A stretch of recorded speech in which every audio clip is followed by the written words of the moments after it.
स्थानिक स्वराज्य संस्थांच्या निवडणुकीच्या पार्श्वभूमीवरती आज राज्यातल्या प्रत्येक जिल्ह्यातील प्रमुख सहकाऱ्यांची बैठक आम्ही आजपासून सलग 5 दिवस त्या ठिकाणी आयोजित केलेली आहे। त्याला राष्ट्रीय अध्यक्ष अजितदादा, कार्याध्यक्ष प्रफुल्लभाई, अध्यक्ष म्हणून आणि मंत्रिमंडळातील आमचे सर्व ज्येष्ठ सहकारी उपस्थित राहत आहेत। आज प्रामुख्याने मराठवाडा विभागाची बैठक त्या ठिकाणी धाराशिव वगळता झाली। या सर्व बैठकीमध्ये छत्रपती संभाजीनगर महापालिका, ग्रामीण छत्रपती संभाजीनगर जिल्हा, जालना जिल्हा, परभणी महापालिका, परभणी ग्रामीण, हिंगोली जिल्हा, लातूर महापालिका, लातूर ग्रामीण, नांदेड महापालिका, नांदेड ग्रामीण आणि बीड या सर्व जिल्ह्यांच्या प्रमुख सहकाऱ्यांची बैठक त्या ठिकाणी झाली। आमचे मंत्री त्या ठिकाणी बाबासाहेब पाटील होते, धनंजय मुंडे होते, विधिमंडळातील सर्व सहकारी उपस्थित होते। प्रत्येक जिल्ह्यामध्ये नव्याने सहभागी झालेले माजी आमदार आणि पक्षाचे सर्व स्तरावरील पदाधिकारी त्या ठिकाणी उपस्थित होते। वेगवेगळ्या जिल्ह्यामध्ये वेगवेगळी राजकीय परिस्थिती प्रत्येक जिल्ह्याच्या अध्यक्षांनी त्या ठिकाणी कथित केली। राज्य पातळीवरती युतीच्या संदर्भातला जो निर्णय असेल तो सर्वांना मान्य असेल अशी सर्वांनी त्या ठिकाणी भूमिका मांडली। काही ठिकाणी महायुतीमध्ये काही पक्षांच्याकडून राष्ट्रवादी काँग्रेस पक्षाला थोडीफार सापत्यतेची वागणूक निधीच्या वाटपाबाबतीमध्ये होती आहे अशी जरूर त्यांनी त्या ठिकाणी भावना व्यक्त केली। परंतु एकंदरीत महायुती म्हणून जे धोरण ठरलेलं आहे त्याची सुद्धा माहिती प्रदेशाध्यक्ष म्हणून मी त्यांना त्या ठिकाणी दिली आणि मग आगामी येणाऱ्या निवडणुकीच्या दृष्टिकोनातून नगरपालिका निहाय, जिल्हा परिषद गट निहाय नेमकी काय काय स्थिती असू शकेल या संदर्भातला एक आराखडा आम्ही त्यांच्याकडनं त्या ठिकाणी मागितलेला आहे। मला विश्वास आहे की या निवडणुकीमध्ये राष्ट्रवादी काँग्रेस पक्ष मराठवाड्यामध्ये अतिशय उत्तम पद्धतीची कामगिरी करेल।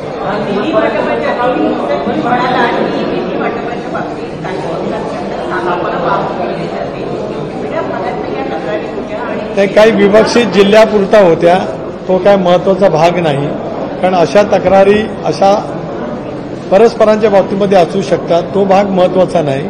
आगामी येणाऱ्या निवडणुकीला सर्व शक्तीने ताकदीने आपल्याला सामोरं जायचं आहे। राष्ट्रवादी काँग्रेस पक्षाचं स्थान आहे ते अधिक बळकट करायचं आहे, पण त्याचबरोबर ती महायुती म्हणून सामोरं जात असताना वेगवेगळ्या जिल्ह्यातली राजकीय परिस्थिती काय ते आम्ही त्यानिमित्ताने समजून घेतलं।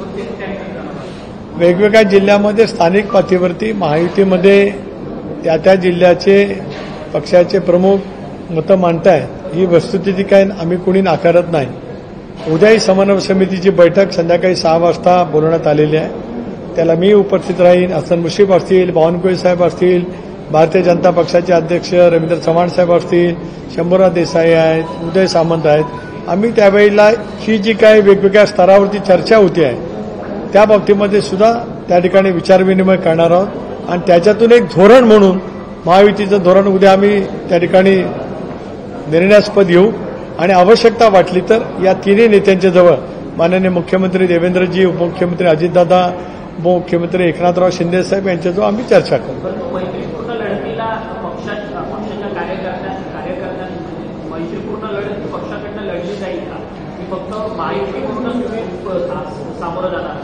आज तरी महायुती म्हणून आम्ही सामोरं जायचं नक्की केलेलं आहे, परंतु मी म्हटल्याप्रमाणे प्रत्येक नगरपालिकानिहाय, प्रत्येक विधानसभा मतदारसंघानिहाय वेगवेगळी राजकीय परिस्थिती आहे।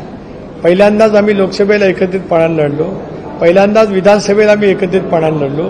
इतके वर्ष स्थानिक स्वराज्य संस्थांच्या निवडणुकीमध्ये सुद्धा आमची वेगवेगळी राजकीय भूमिका असल्यामुळे आम्ही परस्परांच्या विरोधामध्ये लढत आलो। मग शिवसेना असेल, भारतीय जनता पक्ष असेल, राष्ट्रवादी असेल किंवा राष्ट्रवादी काँग्रेस आणि काँग्रेसचं सरकार होतं त्यावेळेला आम्ही आणि काँग्रेस वेगवेगळे लढत आलो। भारतीय जनता पक्ष आणि शिवसेना एकत्रित असताना सुद्धा ते वेगवेगळे लढत आले। त्याच्यामुळे प्रत्येक ठिकाणची परिस्थिती वेगळी आहे, त्याचाच आढावा आम्ही घेतो आहोत। तो आढावा समन्वय समितीमध्ये पण चर्चा केली जाईल आणि त्याच्या संदर्भामध्ये अंतिम नेत्यांच्या जवळ सुद्धा चर्चा होईल।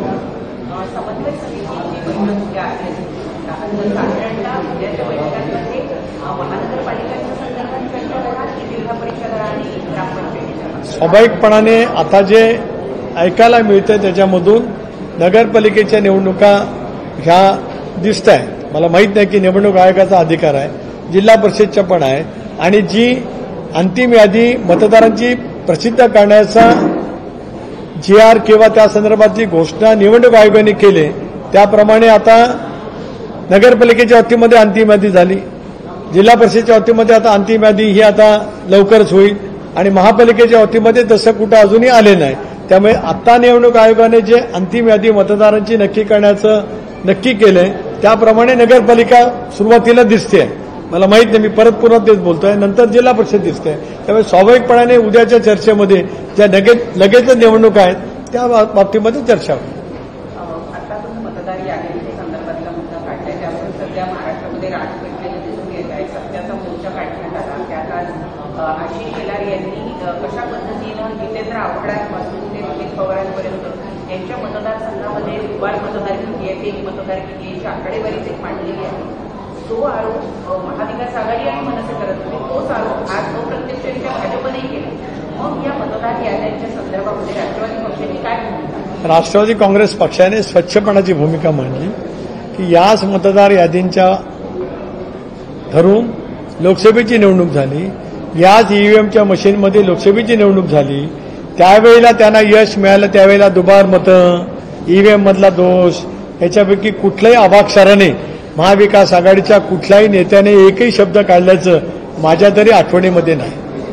विधानसभेला सुद्धा सामोर जात असताना मतदार यादी प्रत्येक राजकीय पक्षाच्या जिल्हाध्यक्षांना निवडणूक आयोग मोफतपणाने देत असतं. त्याची छाननी करण्याचा अधिकार प्रत्येकाला असतो. प्रत्येक राजकीय पक्षाचे BLO प्रत्येक मतदान केंद्रावरती नेमले जात असतात आणि प्रत्येक मतदान केंद्रामध्ये प्रत्येक उमेदवारांचा हा मतदार प्रतिनिधी त्या ठिकाणी असतो. त्याच्यामुळे दुबार मतदान होतंय का, चुकीचं नाव आलंय का, ही सगळी छाननी करण्याचा अधिकार प्रत्येकाला राजकीय पक्षाला निवडणूक आयोगाने घटनेने त्या ठिकाणी दिला गेलेला आहे. पराजय झाल्याच्या नंतर पराजय ज्यावेळेला पचवता येत नाही त्यावेळेला अनेक गोष्टी सामोरे होतात. यादीच्या संदर्भामध्ये निवडणूक आयोगाने सुद्धा स्पष्टता दिली. त्या निवडणूक आयोगाच्या स्पष्टतेमध्ये यादीची छाननी करण्याचं त्याने आदेशित केलेलं आहे. त्यावेळेला प्रत्येकजण तक्रार करू शकतं. आजही एकच बाब, आजही आपल्याला माहिती आहे की यादी प्रसिद्ध झाल्यावर हरकत आणि सूचना देण्याचा अधिकार त्याला कालावधी निवडणूक आयोग देत असतं. त्यावेळेला अभ्यासपूर्ण पद्धतीने जर का आपापल्या पक्षांनी भूमिका मांडली असती तर आज कदाचित ते बोलण्याची पाळी आली नसती. सर, पण एकीकडे सत्तेतलेच आमदार किंवा सत्तेतलेच नेते मंडळी या सगळ्या दुबार मतदार किंवा मतदार घोळाच्या संदर्भात आवाज उठवताना पाहायला मिळतात. संजय गायकवाड असतील किंवा इतर आमदार असतील, हे सत्तेतलेच आमदार हेच प्रश्नचिन्ह उपस्थित करतात. एकीकडे शिंदेंनी देखील आपल्या बैठकीमध्ये कार्यकर्त्यांना सांगितलं की या सगळ्या मतदार याद्या ज्या आहेत त्या प्रत्येकाने तपासून घ्याव्यात, कारण की स्थानिक स्वराज्य संस्थांच्या निवडणुका लढताना आपल्याला सामोरं जावं लागतं. त्यामुळे तुम्ही पक्षाच्या कार्यकर्त्यांना ह्या सगळ्या संदर्भात काही सूचना दिल्यात का तपासून घेण्याच्या? स्वाभाविकपणाने ना, ज्या वेळेला बूथनिहाय संघटन बांधलं जातं त्या बूथनिहाय संघटना बांधत असताना जसं 50 प्रमुख नेमला जातं 100 मतांच्या मागे एक, त्याच्यातला अर्थ तोच आहे की त्या मतदार यादीमध्ये आलेले मतदार आहेत नाही आहेत, त्यांचं दुबार नाव आहे किंवा ते आज मयत झाले तरी सुद्धा नाव आहे, ही सगळी छाननी करणं अपेक्षितच असतं. राष्ट्रवादी काँग्रेस पक्षाची नियमितपणाची भूमिका राहिली की संघटनेने बूथनिहाय आपली कमिटी स्थापन करावी आणि बूथनिहाय कमिटी स्थापन करत असताना बूथवरती मतदारांची जी यादी येते त्याची छाननी करावी असा अभिप्राय आहे. आज आम्ही तशापैकी सूचना दिल्या. हा एक भाग झाला, मतदारांची यादी येणं हा एक भाग. आता विधानसभेची मतदारांची यादी आणि नगरपालिकेच्या प्रभागाची यादी याच्यामध्ये फरक होतो. एखाद्या आता माझ्या रोहा शहरामध्ये 16 बूथ आहे, पण आता यावेळेला 20 जागांच्यावरती निवडणूक लढली जाणार आहे. त्यामुळे बूथनिहाय असलेली मतदारांची यादी प्रभागनिहायच्या यादीमध्ये ती स्प्लिट होणार आपोआपच.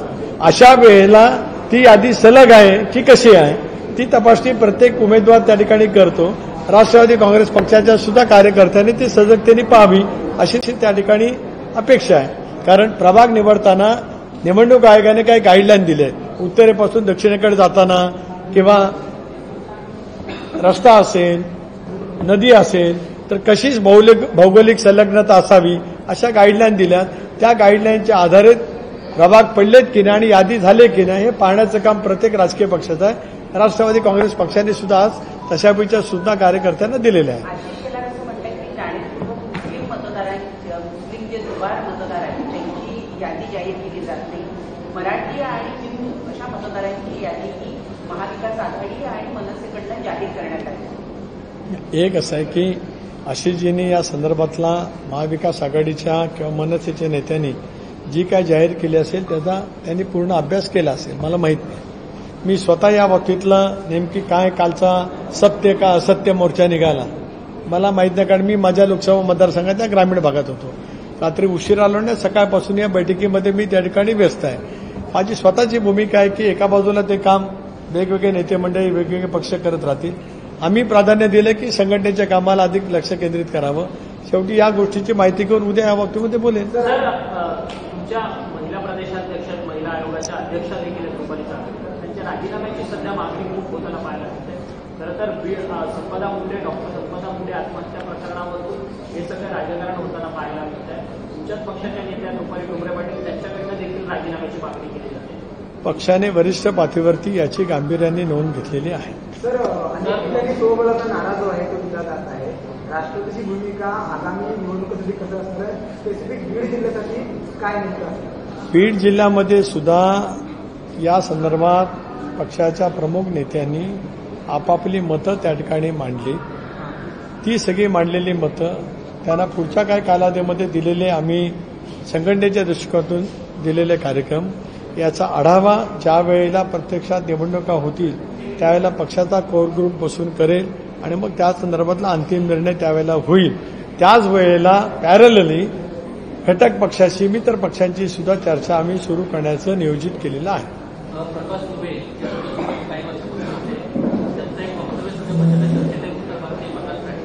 ते असं म्हणत आहेत की मराठी ही मातृभाषा आहे पण उत्तर भारतीय ही मावशी आहे. एक वेळ ऐकली तर चालेल पण मावशी झाली पाहिजे आणि त्याच्यावर गदारोळ झाला. धन्यवाद. जिस तरीके से सत्य पूछा निकाला गया था और आप महानगर पालिका के चुनाव है, ऐसे में बोगस वोट की आरोप जिस तरीके से उद्धव ठाकरे के तरफ से लगाया जा रहा है उसे किस तरीके से? इसके बारे में राष्ट्रवादी कांग्रेस पार्टी की यही भूमिका है. चुनाव आयोग एक संवैधानिक आयोग शुरू से ही जब संविधान हमने एक्सेप्ट किया 1952 में पहली दफा देश पब्लिक इलेक्शन के लिए हम चुनाव के लिए गए थे. मुझे ये कहना है कि चुनाव आयोग निष्पक्षपाती भूमिका से इसके बारे में छानबीन ले लें. जिस तरीके से आशीष शेलार ने इस पर जानकारी दी है उस पर उद्धव ठाकरे जी कहते हैं कि ये जो पूरे वोट की जानकारी दे रहे हैं आशीष शेलार, वो जो कहीं कहीं देवेंद्र फडणवीस को बब्बू बनाने की कोशिश कर रहे हैं. उनके इस बयान देखिए, एक दूसरे के ऊपर वो क्या बोलते हैं इसके बारे में मैं कुछ टिप्पणी नहीं करना चाहता हूं. राष्ट्रवादी कांग्रेस पार्टी अजीत दादा के नेतृत्व में आने वाले चुनाव के लिए पूरी तरह से हम तैयार हो रहे हैं. इसके साथ हम चुनाव के बारे में युति करना, अलायंस करना, ये हर एक जिले के हमारे नेताओं के पास हम जानकारी कर ले रहे हैं. कल हमारी समन्वय समिति की बैठक है, उसमें भी हम चर्चा बहस करेंगे. उसके बाद यदि चाहे तो राज्य के नेता देवेंद्र जी, अजीत दादा, एकनाथ शिंदे साहब के साथ बैठकर हम इसके बारे में तय करेंगे. धन्यवाद.